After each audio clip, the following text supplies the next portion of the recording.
This is Leadership Plus. I'm Dave Edwards.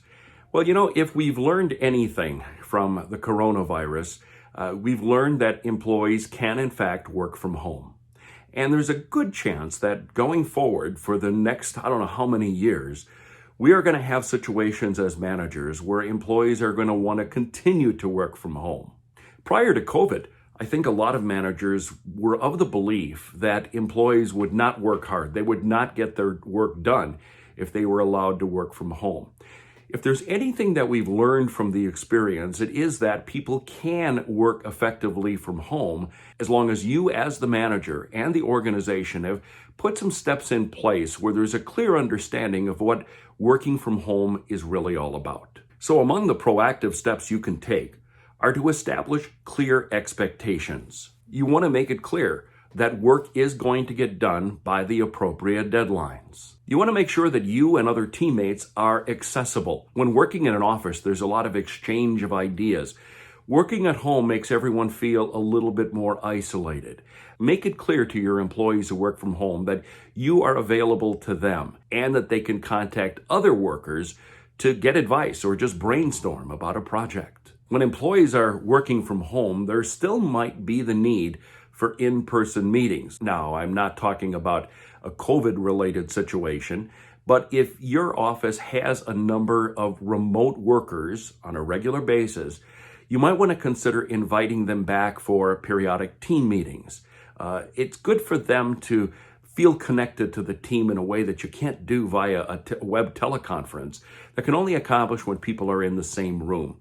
So unless you're fighting COVID or coronavirus or some other major catastrophe, it's a good idea to get your team together in person once in a while. Establish a pattern of communications. Schedule regular check-in meetings via Zoom or some other kind of web technology, or maybe even just a phone call or a regular email so that people don't feel disconnected. Trust is a big issue. I know, as I said, that a lot of managers don't trust their employees to actually get the work done. But if you put the appropriate steps in place, you shouldn't have to worry about that. Some organizations have put into practice other methods, like, for example, requiring everyone to return emails within a 4-hour period. We've also learned that during COVID, some workers decided not to work what would be considered normal working hours. I mean, they chose to work later in the day. Some chose to work into the evening. It probably doesn't matter in a lot of cases unless your employees are expected to work on an ongoing basis as part of a team.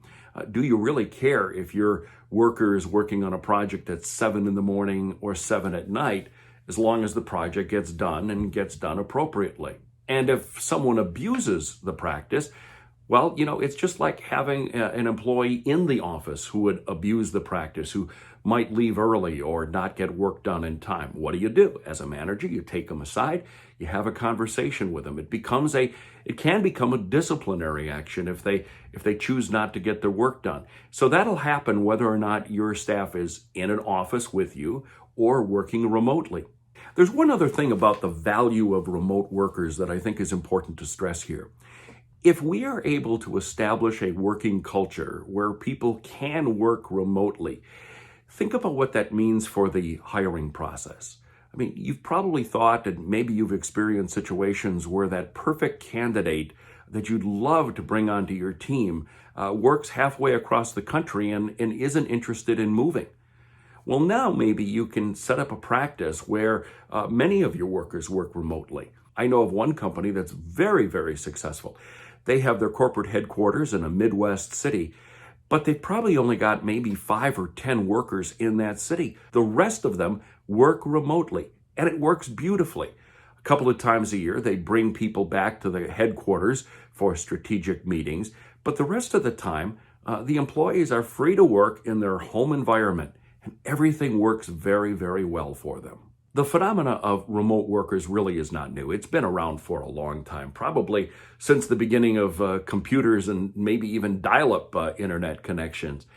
But it is important for everyone to consider what is best for the organization, what is best for the employees, and the possibility that working remotely can be advantageous to your organization.